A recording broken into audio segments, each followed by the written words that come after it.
Hi, thanks for joining me today. Whilst we're just doing a product video here, we also wanted to do a quick informative video based around answering the question of why is my stove spilling smoke? It's one of the most frustrating things for any stove owner when they purchase a stove, pay to have it all installed, get all excited, go and light the fire, and then when they open the door, get a big waft of smoke coming into the room.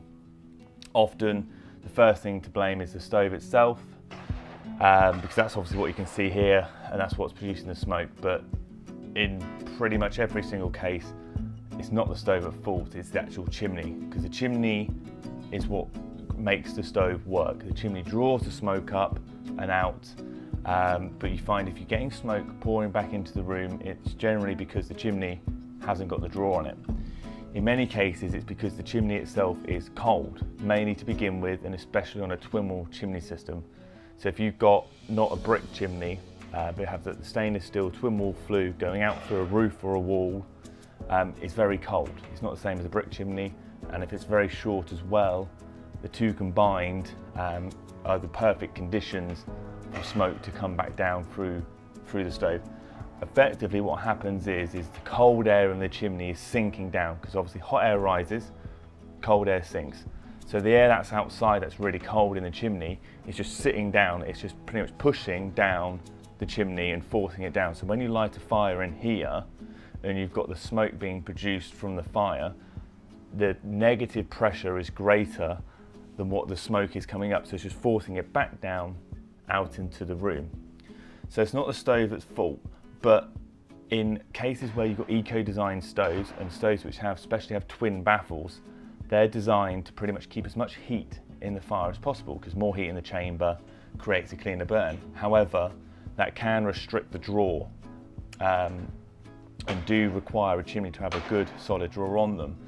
So the best thing to do is, firstly, to alleviate that, is to get as much heat in the chimney as possible. And the best way of doing that is when you light the stove, is ensure you've got nice dry fuel, and even sort of laying sort of a layer of sort of newspaper above the top. So when you light it with the newspaper on top laid flat, you're getting a sudden burst of heat into the fire, which then rushes up the chimney and gets it hot as quickly as possible. That really is sort of the aim, is to get as much heat up the chimney as quickly as possible to reverse that negative pressure. I myself had, in a previous property, had a stove which had a twin wall chimney system and the same problem.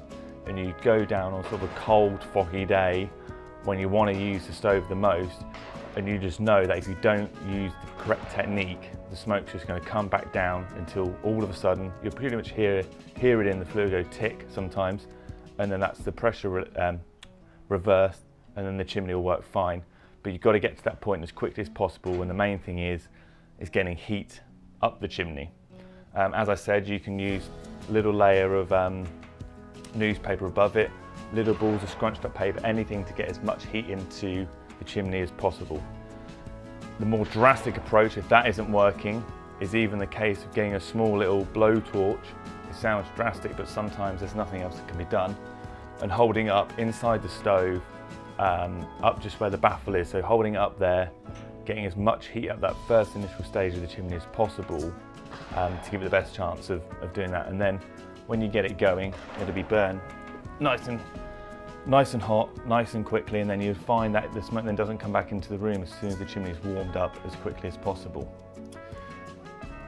If that still isn't working and you're still having problems, then you're going to have to look at the chimney itself to see if there's any adjustments that can be made. Can it be made taller, or add a different cowl to it? But before you go spending money on making changes to the chimney, you are best off trying to get as much heat in there as quickly as possible, because in some cases you can't add to the chimney because it's already at the maximum height allowed for it. I hope this helps answer a few questions there, but as always, if you need anything or have any problems, just let us know. Thank you.